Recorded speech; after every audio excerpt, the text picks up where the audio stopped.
My Wi-Fi is so bad today. I sent a message like an hour ago and it hasn't arrived yet. Like it's really bad today. We should probably just get it going as long as you're like connected. All right.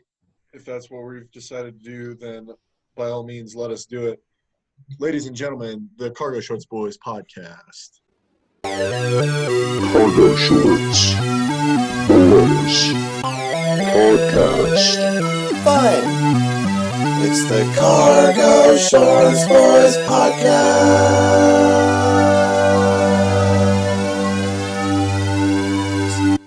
Dude, if that doesn't just resonate deep within your soul, I don't know what to say to you.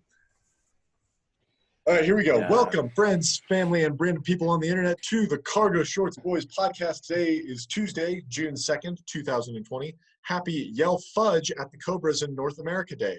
Look it up. My name is Jackson Rowell. Thank you for joining us. We took a little break last week for Memorial Day without telling you guys. Sorry about that. But now we're back and better than ever. So we've got some great stuff for you in store today, including a debate, This Week in the News, music theory, and a brand new segment. But before we get to that, let's introduce the rest of the guys. Joining me, as always, the curly captain, the Minnesotan man-child, and possibly a painter, it is Samuel the Shotgun Ness. Howdy. How's it going?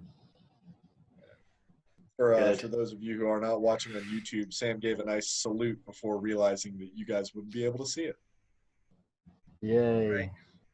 Over there we have the jingle producing genius, the music man, the owner of the sickest, reddest abs on the podcast, Sir Luke Arnold. Nice and red. I was thinking because of belly flops, you know? Yeah.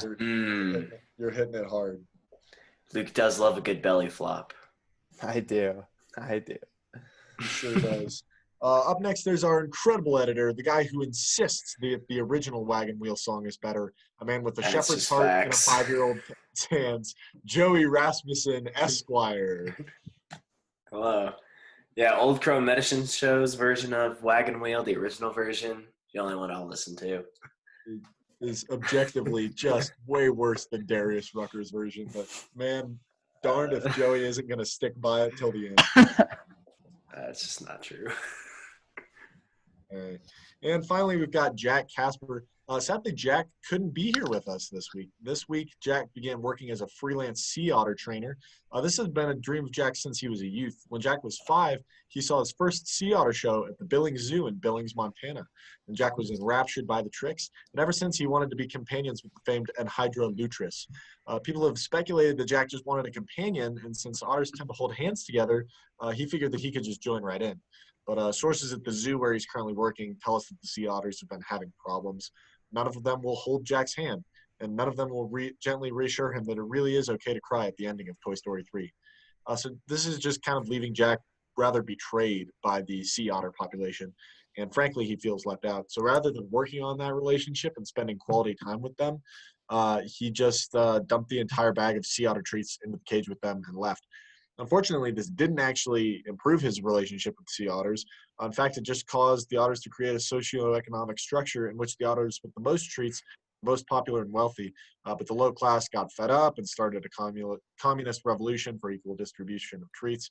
So long story short, maybe we'll get to have Jack and the revolt leader, Cedel Castrader, on next week's show.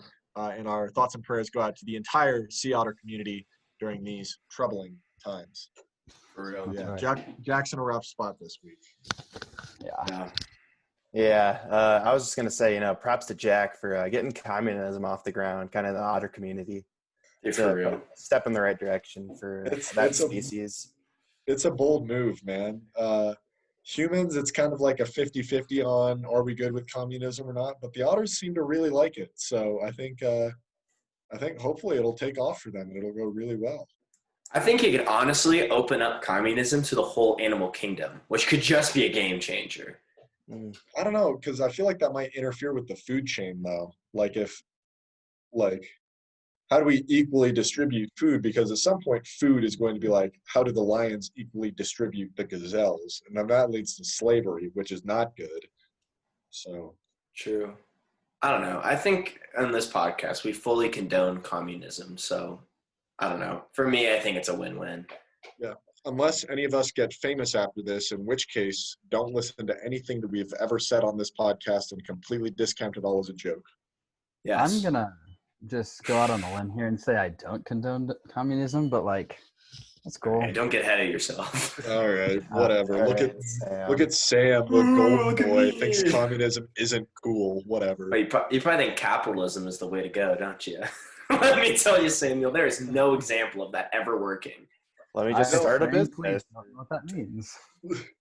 I am very Come on. pro God, manna falling from the sky. I think that should be our economic system. Is we just cloudy with the chance of meatballs this mug and just Yes. shoot a rocket ship into the sky, and that's what provides all of our food and money.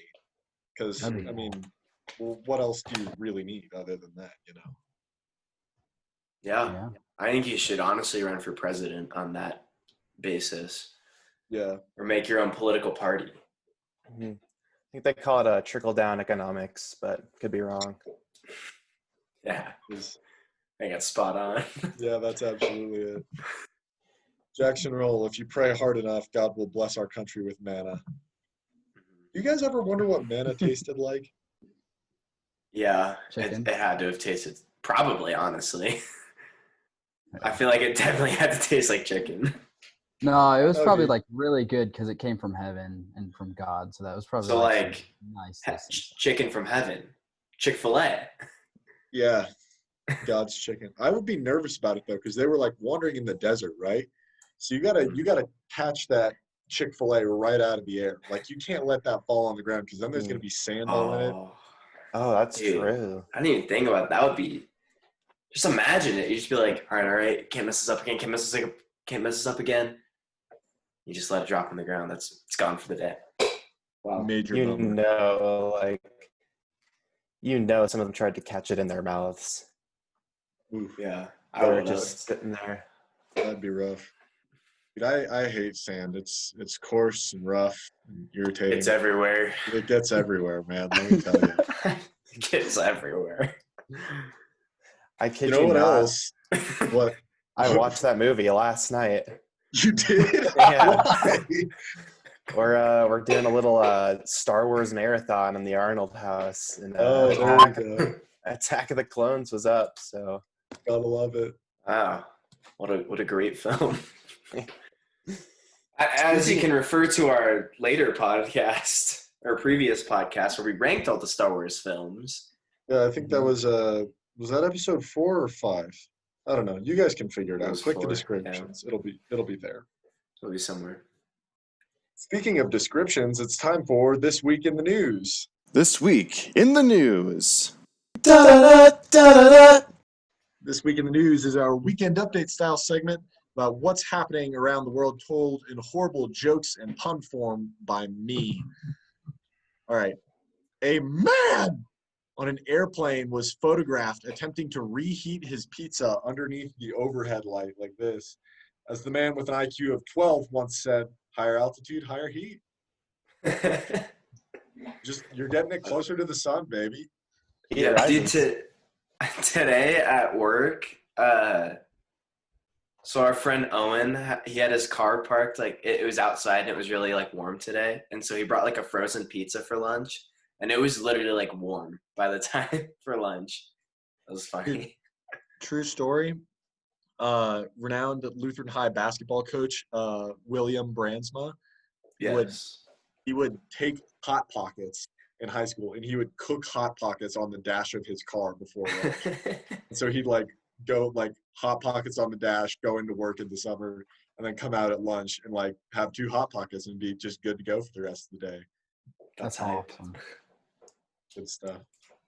All right. A model said that her breasts have gotten so big that she gets, quote, boob shamed in the street. When questioned, Joey Rasmussen said, I wish. Dude, that's a sore spot. You know that. that's a Come low on, blow. man. It was there, man. I had to take what the internet gave me. I guess. When life gives you lemons. Now, life didn't give Good me joke lemons, about Samuel, so All right. All right. Hitler's alligator has just died at the age of 84, but don't celebrate too long, though. His tortoise could live for about 40 more years, and the Arctic whale that he had might live to 200. Wow. That's cool. I mean, not at all. but, That's like, real? Hitler's alligator? The alligator is real. The tortoise and whale I made up. I just looked for it. Right, I figured. But yeah, it was a famous alligator from the Berlin Zoo that just died at the age of 84. Wow. Wow. I didn't know they lived that long. I didn't either. I thought they were just like chilling. No wonder Florida has such a big problem. Like, you can't. Yeah. Like, they just Can't live get for it. so long. Yeah. Right. Yeah, that's crazy. A gang of monkeys attacked a lab worker and stole COVID-19 blood samples and then ate them. And this is it. This is how we become enslaved to our evolved orangutan overlords. Mm. Thank you, Planet of the Apes. Rise at the dawn of the Planet of the Apes. War of Have you Monkeys. guys actually seen those movies? No. Yeah, I actually really like them. Really? Yeah. I saw the one All with of the Frank. people on this show, I would have expected to see them. I think Sam would have come in dead last. Yeah, I think so. Yeah. That was pretty good. All right. All right. Charles Barkley admitted once to playing an NBA game while completely drunk. And if you've ever seen Charles Barkley give commentary, you get the sense that he doesn't really act any different. Oof. Yeah. Ouch. Yowza. Dude, I can totally believe that though, that he played a game drunk. Yeah, the story said his agent told him he was going to get traded to the Lakers while he was playing for the 76ers. So at like noon on that day, he starts like drinking because he's like, all right, I'm getting traded. And then at like 3, his agent calls him and is like, hey, so the trade fell through. The Lakers didn't pull the trigger, so sorry. And he had a game to play that night at like 7. Oof. Oh gosh. Yeah, that's funny. You know Charles Barkley like hosted Saturday Night Live? I did know that. Yeah. Did you see it the wasn't that bloopers good. from it? The bloopers from it were even better. Yeah, it was like odd that he was in it. I haven't seen the bloopers though. The bloopers are so funny because he gets like 3 words in and then makes a minor screw up that you can like maybe go through, and then he just F-bombs super hard. And like it makes the thing completely unusable. Unusable. That's funny. Like Ned's roach remove, and he just like freaking goes for it. It's like, you could have saved that, man. Like, you were doing fine. That's really funny. All right. And finally, a Peruvian mayor apparently pretended to be dead while in public to avoid social distancing restrictions. Apparently, the mayor had tweeted before breaking quarantine, quote, y'all, this quarantine got me dead, LMAO. Yeah. Nice. Facts. It's So- just, but in Peruvian, obviously. Yeah, in Peruvian. Which, yeah. Which Speaking translates of to Peruvian and languages which are made of letters, I think it's time for our Yes. next segment of the day, our debate segment. The Phantom Menace is without a doubt the best Star Wars. Kiwis are not gross. The Bachelor is quality television. Debate. All right. So the debate for today is pretty simple, but also very interesting. So the question is, which letter of the alphabet is best? Okay, which letter of the alphabet is best? And Luke introduced this concept to us in our planning meeting. So why don't you go first? All right. As I was thinking about which letter is the best, one word that came to mind was versatility. I want a letter that, it's a vowel. Like, it can do that. It can go between 2 consonants, but it can start and end a sentence or a word. So that's why I'm going with the letter Y. Y is just awesome. I love it.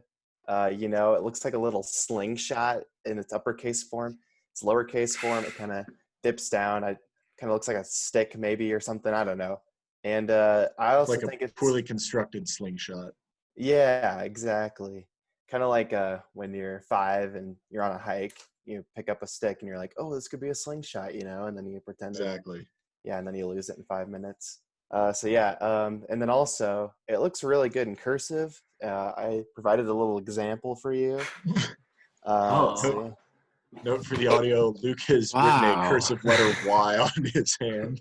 So again, make sure to check out our YouTube channel to see all of the visual content from today's episode. Man, you can't get that visual content anywhere else. Nope. Yeah. So yeah, Y, it's versatile, it's fun, and it's the life of the party, if we're being honest. And that's why it's the best letter.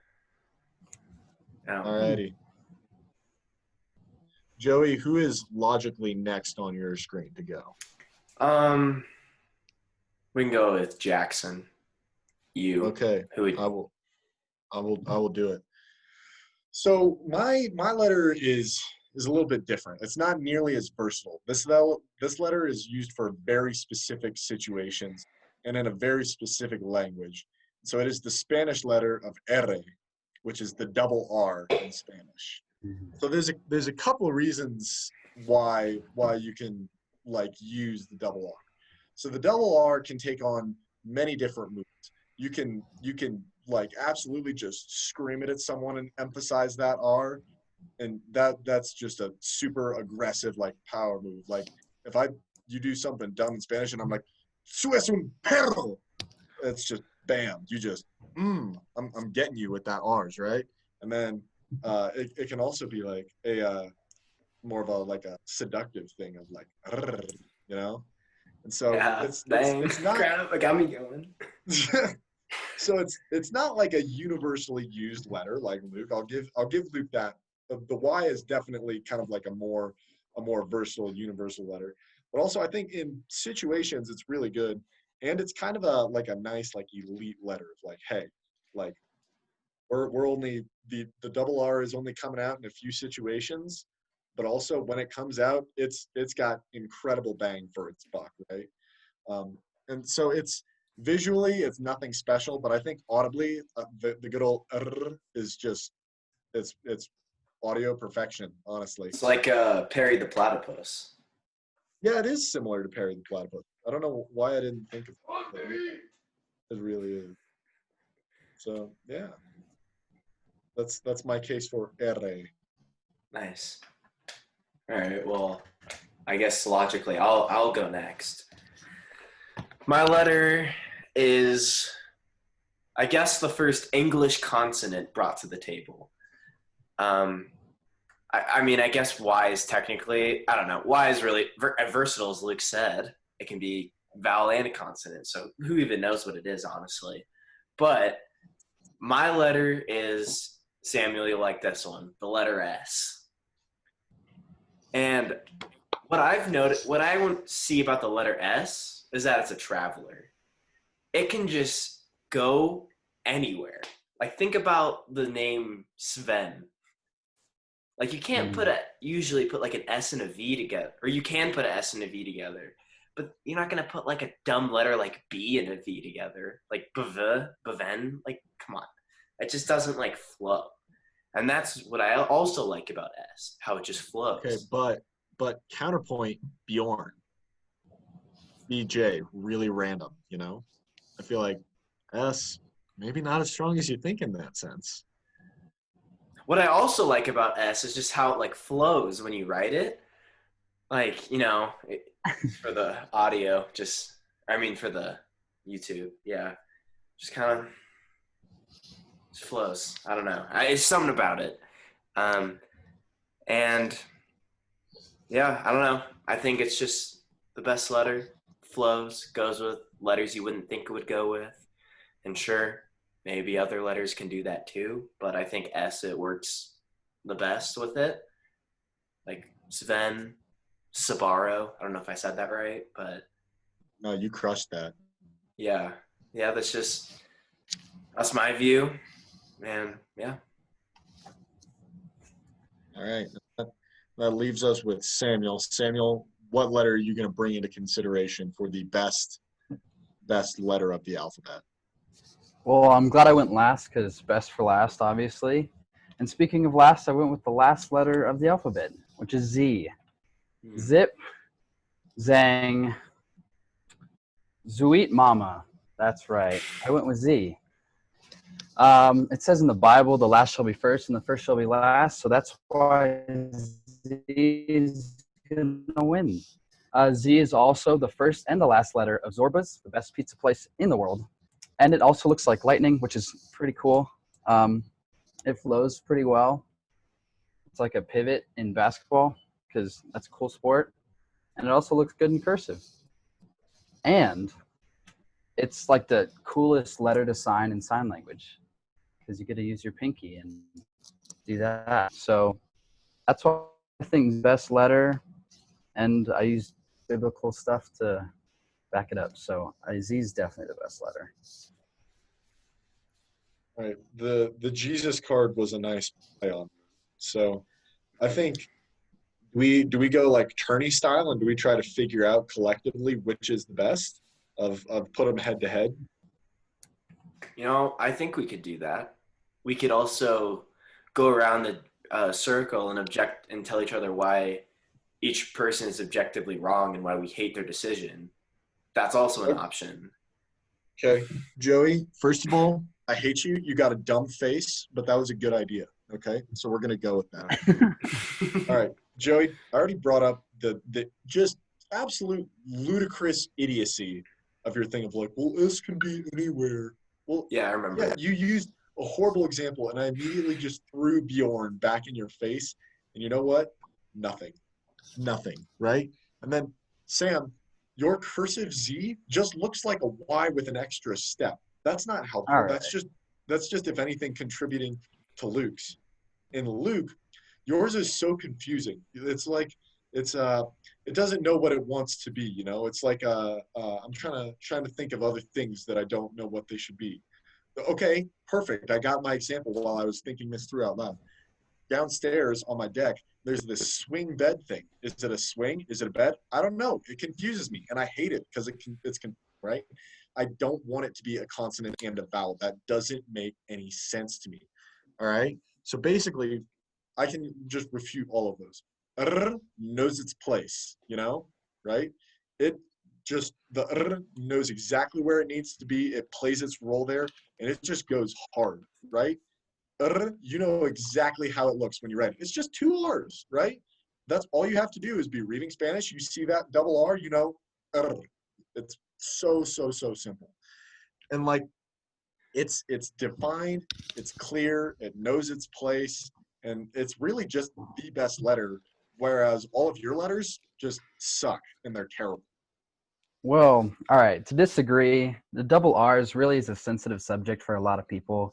It reminds of the Titanic because the letter M actually came first, and once it hit the rock, it split into the two R's. So it's a really sensitive subject. So I would like you not to bring that up ever again.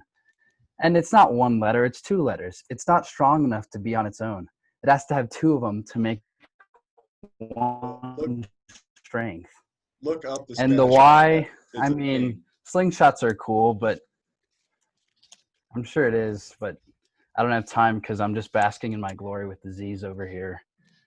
And Z's, you can sleep with them. And in English, and like the British English, it's called Z, which is even cooler than just Z. And so there's just so much for Z that you can do. It's not used a lot, but when it's used, it's pretty powerful. Y's, they're okay. Slingshots can break though. And then what is it? Just a little slash? Not fun at all. Joey, I frankly don't remember what your letter was, and that's why it's so bad. Boom. It was S, the letter of your first name. Oof.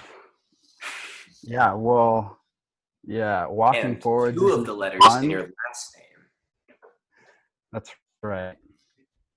Well, walking forwards isn't fun, and if you walk backwards and a little straighter, there you got your Z. Boom. Again. All right. I just want to address all the demonic presence right now. with all of your decisions, Jackson. All right. I agree with Samuel on his point. Sure. And I know in the Spanish alphabet it's one letter. But we're not Spanish. We No, know the Go on. English alphabet. We know the English alphabet, and we see that as, oh, okay, that is R, two R's. Samuel, it's the M. You know, it can't live on its own. It can't just be R. Like R is different in Spanish. Instead of two R's, just it has to be. It's two different. It's not confident enough to be on its own. Luke, I don't even know why you would choose that. Well, that was Like clever. it's so. Yeah, I know. Thank you. It's so just like it doesn't know what side it wants to be on. Is it a vowel? Is it a consonant? It's not. It doesn't know where it wants to be, where it fits in life. And Z, it's the last letter of the alphabet for a reason. People want to forget about it. People want to forget about the travesties that it endured within the 1960s. And I don't even want to bring those up. I don't think it's appropriate for this podcast. And I don't think anybody wants to rethink everything that happened with that. But here's the thing with S's. As I said before, they can go with a lot of letters. And sure, maybe my Sven thing was stupid. But think about all the other letters that it can go with. It can go right next to a T, a C, an H. Those are all kind of weird letters that other letters can't go with. Think about a B and a T right next to each other. I would just like to reiterate that B is the worst letter of the alphabet objectively. I think we all can agree on that. But again, my closing remarks, S is versatile, not versatile. S is a traveler. It can go with any letter of the alphabet. I'm just gonna Your throw in thoughts? one. Oh, yeah, Luke, you go first. All right. So here's the deal. Jackson, as a member of the uncultured Americans who can't roll their R's, I take offense to your letter. It angers me, and it's unfair. It's prejudiced. It doesn't have a place here with us, just people who don't have that skill. It's unfair. I think the word that you're looking for is that my letter is better than you. And, that's true. That's right. It is better than yours. Better No. has one R, not two. Be quiet. Listen, for us common folk who are just trying to get by with single R's, it's just not for us. Where why? Everyone can use that. It's even a word, as Joey said earlier. Why? When my stepbrother came into my room and screamed for no reason, I had one question for him. Why? Samuel, Z's are honestly just trying to be S's, but just a little more fancy, The British call it Z. Why? That makes no sense. I haven't heard a single person who said Z, and I haven't wanted to punch them in the face. I really hate that word, and I hate the letter Z. Joey, you know what else starts with S? Stupid. That's what I think your letter is. Satanic. Yeah. I feel like I don't Smart. really have to have an argument for this because S is just not a good letter.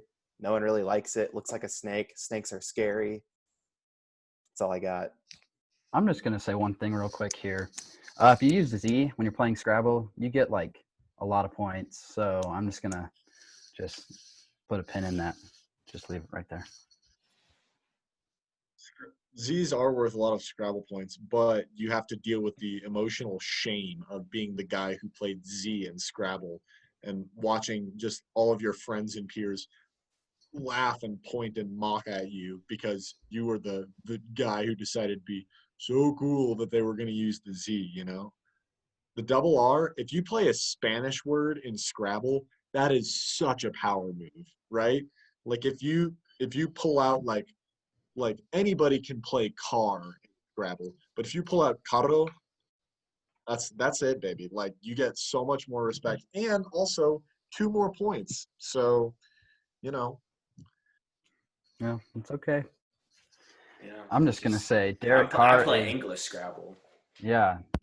R is American, and he has 2 R's in his last name, you should know that being a Cowboys fan. And I think we're going to leave this up to the listeners to decide which is the best letter out of the 4 we have chosen. Actually 5, because Jackson cheated and used 2. I did not use 2. It's 1. Look at my wonderful background where my guy is rolling his R's, and it's a really clever visual pun of the R rolling. I actually really all like I that see a are lot. 2 R's. I see 2 R's right there. Wonderful. I love it. Okay, I like it, but Jackson. now it is time to move on to our next segment, our new segment called This Day in History.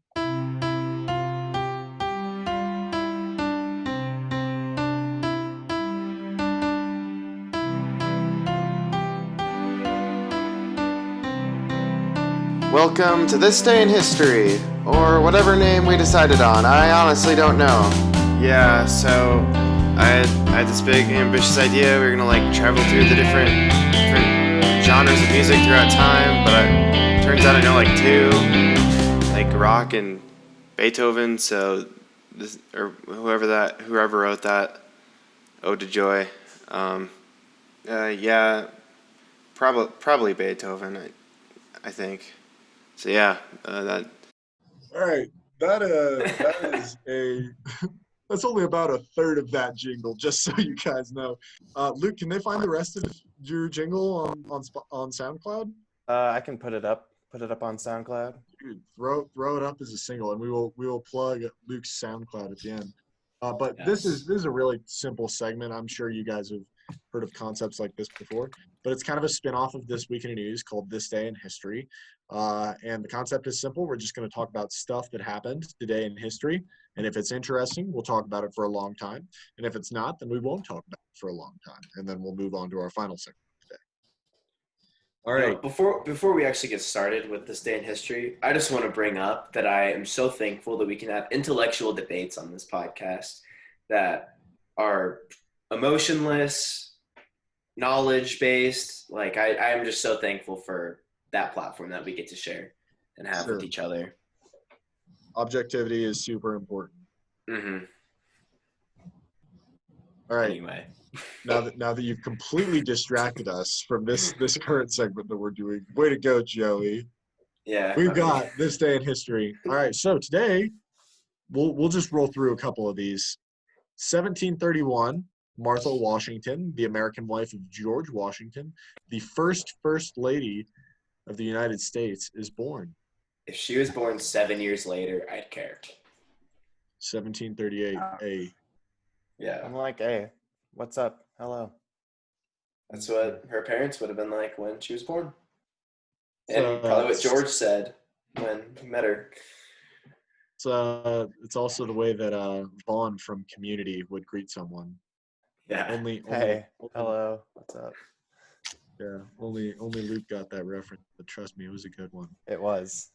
Props. How crazy would it be to be like, I feel like the first lady, I would always sign that as like one squared lady. Does that make sense to you guys? Be like the first lady. I feel like that's a big power move of a title to have by your name. Or you could do the number 1 ST first lady, like spelled out the second time. That's the way it's written out here on my thing. First. Mhm. Okay. But I like the first squared too. Mm-hmm. All right. In 1941, Lou Gehrig, an American baseball player, the first baseman for the Yankees for a long time, died of ALS, which big bummer, but also brought a lot of attention to the disease because everybody calls it Lou Gehrig's disease now. Yeah. In the ALS Ice Bucket Challenge. Yeah, fun fact, the inaugural Ice Bucket Challenge was on this day in 1942, 1 year after it happened. Oh, That's dope. interesting. Did you guys do that when that was a thing in like 2013? I did. Was it As that did long I. ago? Am I that old?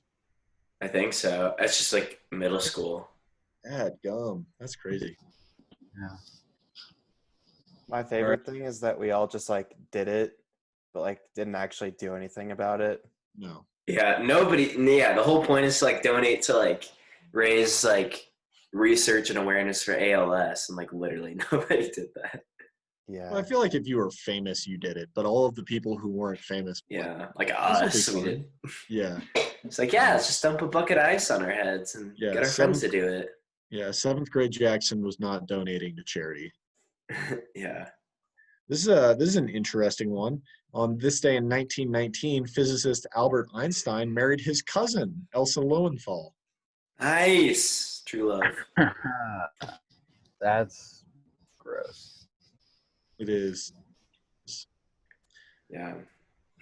Yeah. I feel like that's, it's just go, Luke.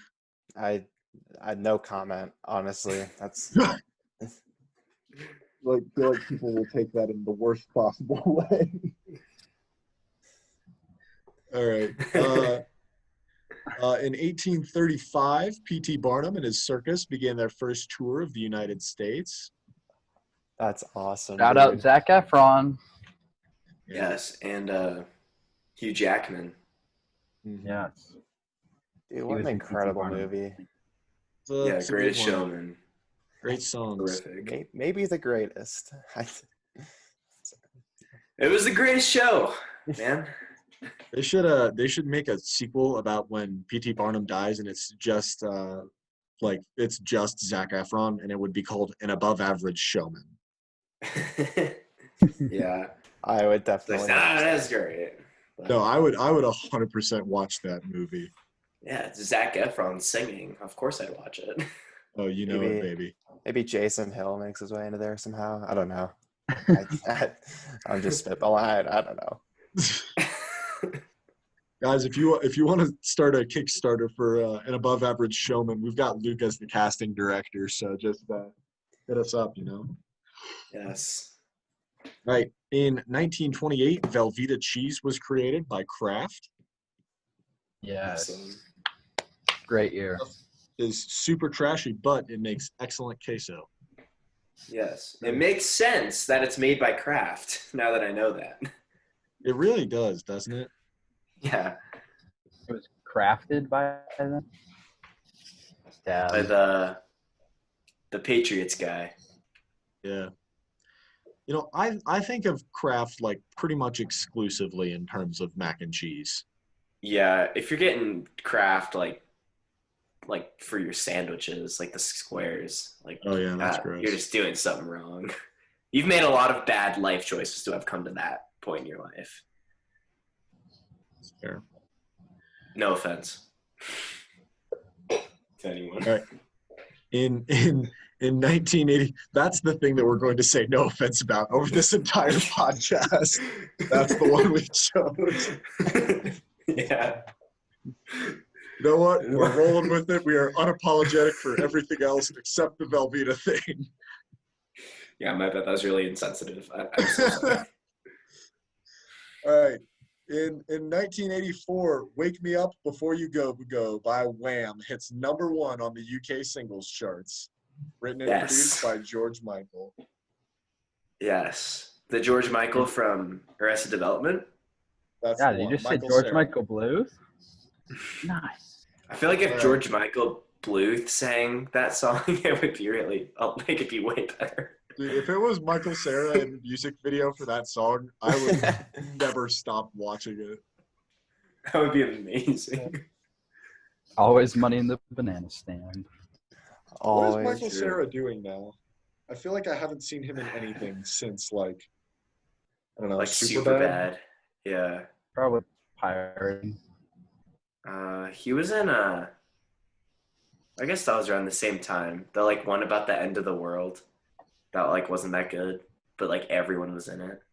The War of the Worlds? No. It was called. I think it was just called "It's the End of the World." I don't know. I don't remember. Oh, This Is the End.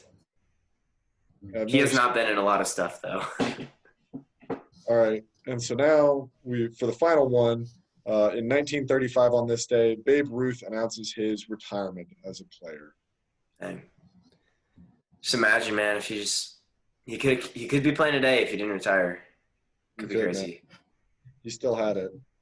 Yeah, Yeah. he had it in him. Think about how many home runs he would have hit. Crazy, dude. Crazy. Yeah. I always imagined Babe Ruth like not as he actually was, but as he was portrayed in The Sandlot. Like I have no idea what he was Yeah. actually like, but I just like picture him all like sparkly and with like a cigar in his mouth and being like, "Follow your heart, kid. You'll never go wrong." I've heard like Babe Ruth is like not a great person. I'm pretty much banking on the fact that everybody who used to be famous was not great. Yeah. I feel like That's that's a good facts. basis. Yeah.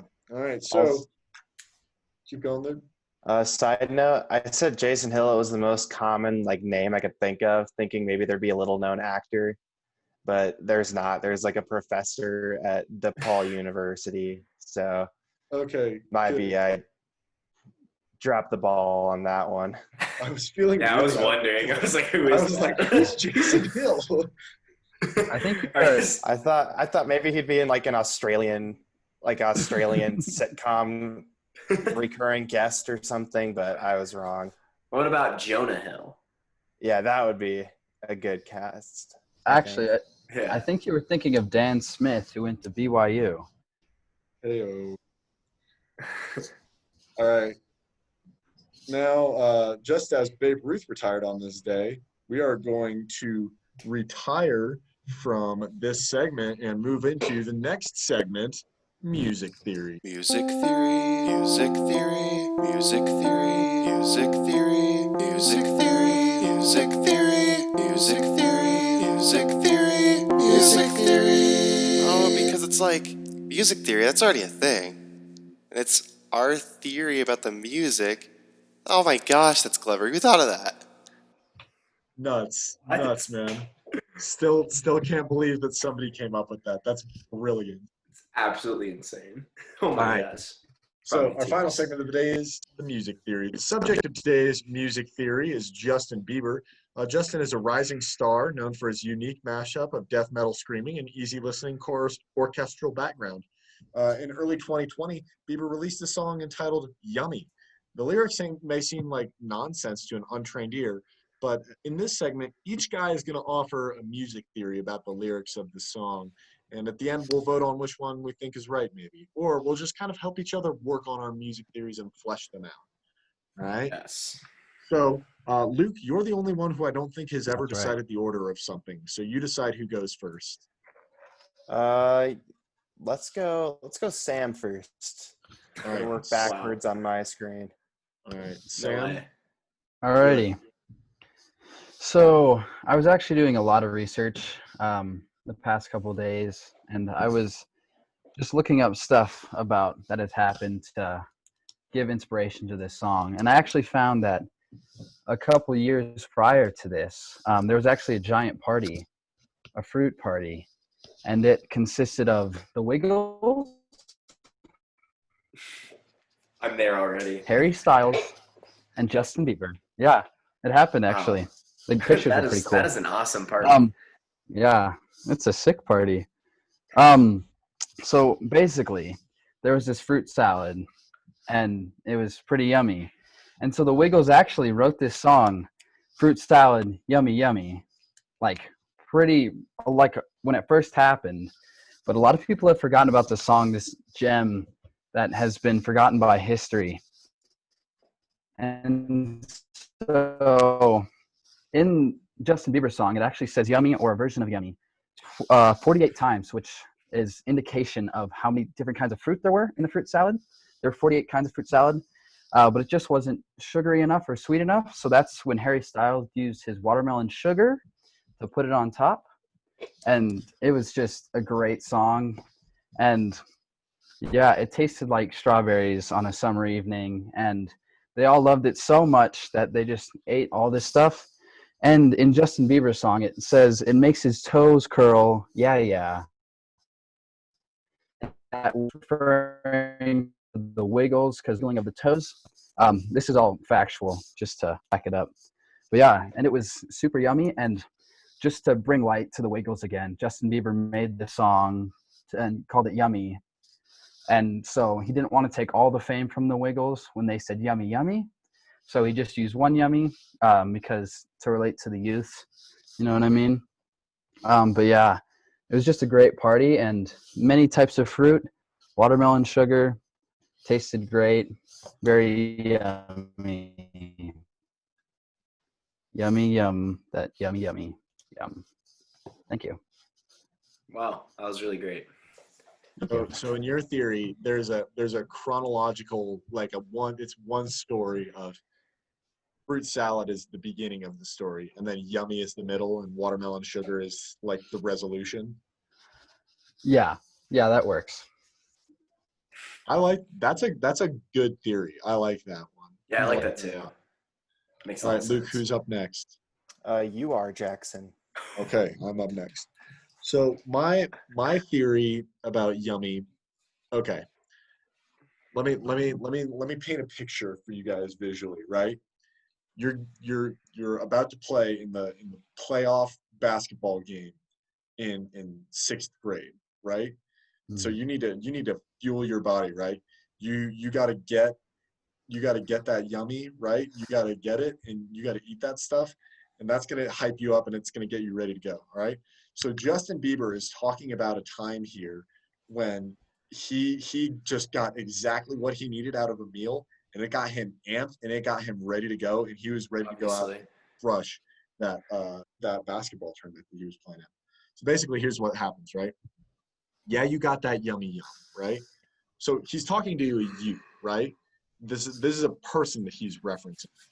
And obviously, who would that person be? That's right, his wife, Hailey Bieber. So he's like, hey, you've got that yummy yum. And that begs the question, what would the yummy yum be? And again, the answer I feel like is obvious. Let's all just say it on 3. 1, 2, 3. Ants on a log. Ants on a log. Yep. See, perfect. You guys crushed it. I knew we would be on the same wavelength about this. So he gets these ants on a log, and he is just like, he's amped. He is ready to go. He's ready to take on the world, right? So he's like, any night, any day, say the word, on my way, right? Like, whenever his wife is like, babe, I got ants on a log, he's like, boom, I'm there, I'm going, I'm doing it, let's go. He's getting those, all right? But not only does he go to his wife also comes to him.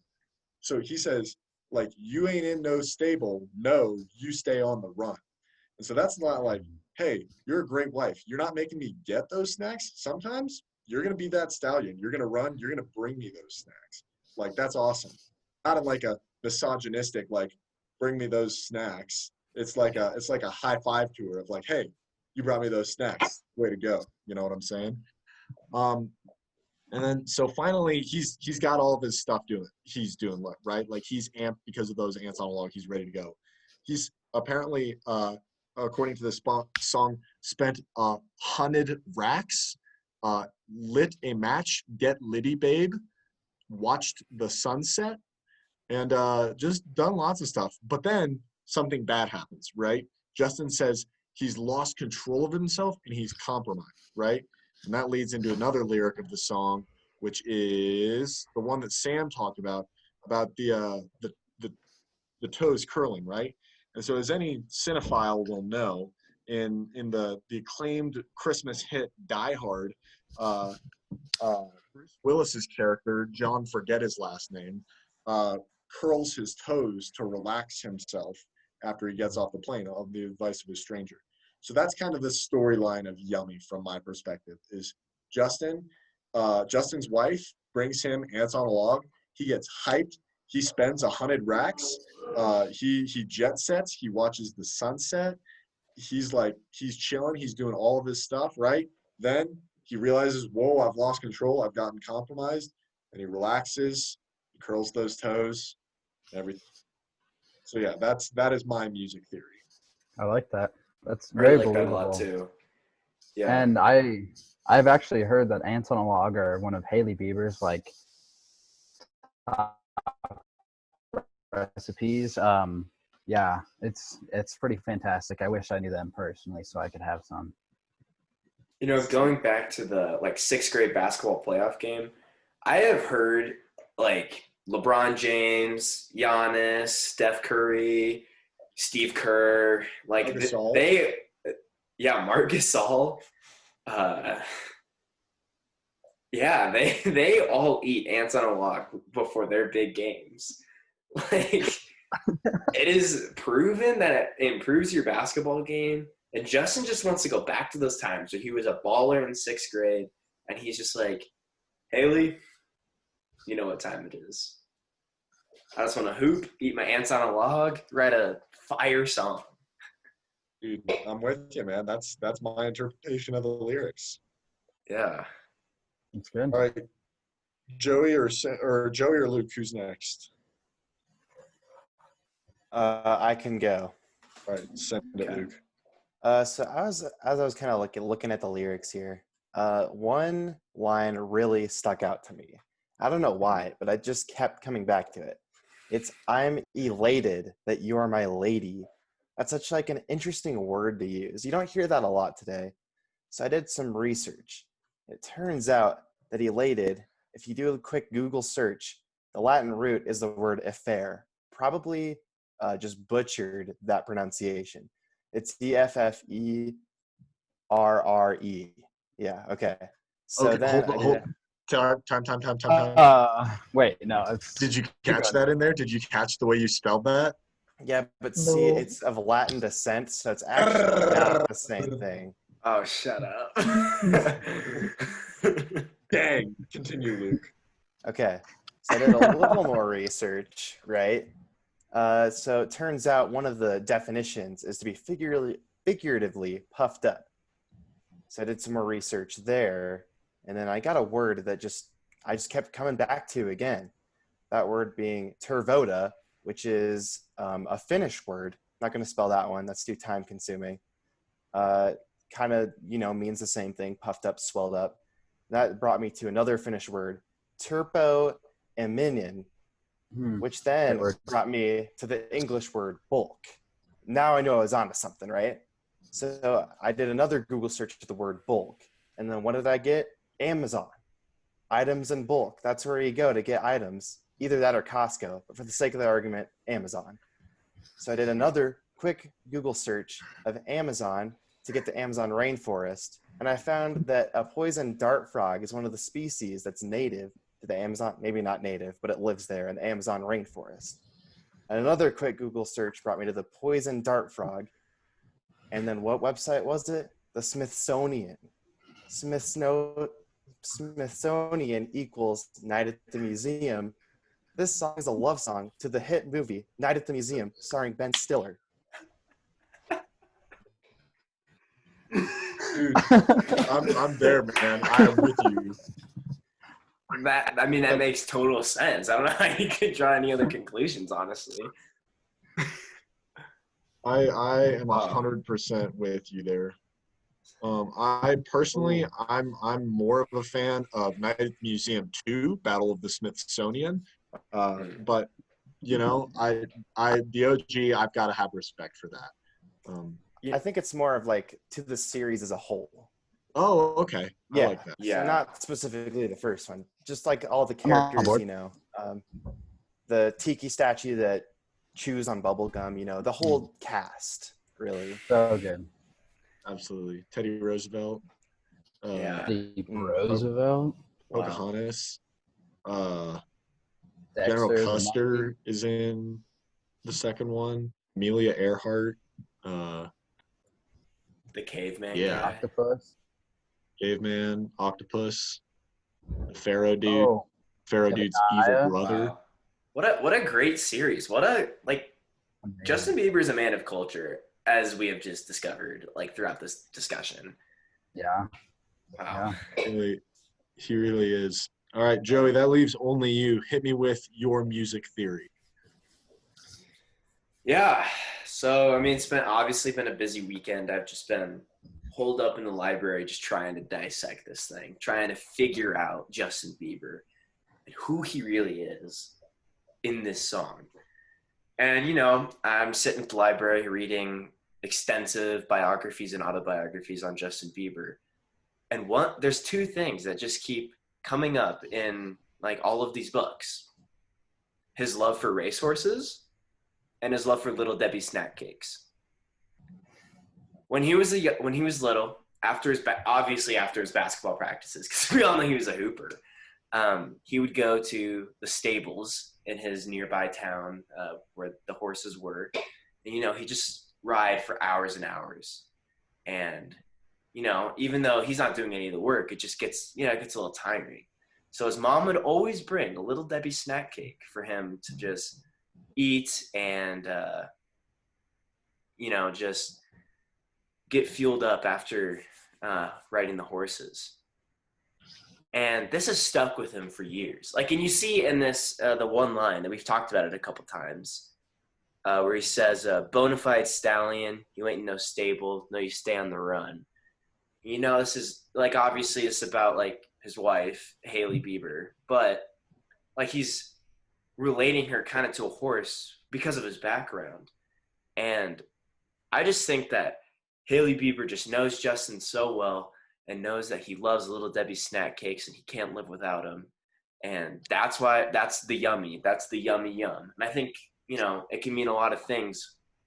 But Little Debbie snack cakes went under a scientific investigation, and they were found to grow mustache very quickly if you had ate them in your childhood and then quickly started eating them again in your adulthood right before writing a hit song.